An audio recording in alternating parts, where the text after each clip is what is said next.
মনসা দেবী থাকতো আর ওই ডোবা থাকতো। ওই যে খালটা গেছে না ব্রিজের নিচে, এই নিচে চলে এসছে। 400 বছর আগের তৈরি এই মন্দির, কেউ জানে না কে তৈরি করছে। এখানে বাংলায় লেখা আছে, যদি পড়ো পড়তে পারো, ঠিক আছে। খুব জাগ্রত মন্দির কিন্তু, ঠিক আছে, রহস্যময় কিন্তু এটা খুব খুব ডেঞ্জারের জায়গা।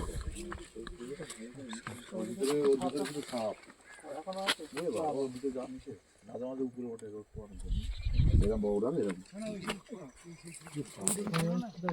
এইরকম মোটা থাকে এখানে। সেই মন্দিরটাই মনসা মায়ের যে মন্দিরটা ছিল এখানে, 400 বছর পুরনো। হ্যাঁ হ্যাঁ, এইরকম বাংলায় লেখা আছে, লেখা আছে। হ্যাঁ, ওই যে ব্রিজের নিচে যে খালটা আছে না, ওই খালটা দিয়ে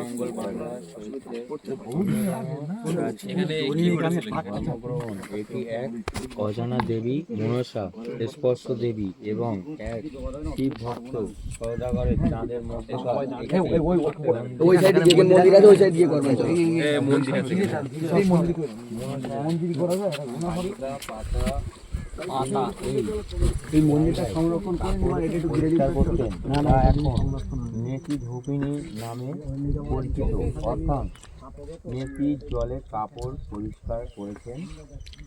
তারপর কি আছে, লোক মুখে প্রচলিত বিশ্বাস যে মন্দিরের ধ্বংসবেশ আমরা দেখেছি সেটি প্রায় 400 বছরের পুরানো। স্থানীয় লোক কাহিনীতে এটি সাধারণ বিশ্বাস করা হয় না। মন্দিরটি দক্ষিণ বাংলার অত্যকালীন শাসক রাজা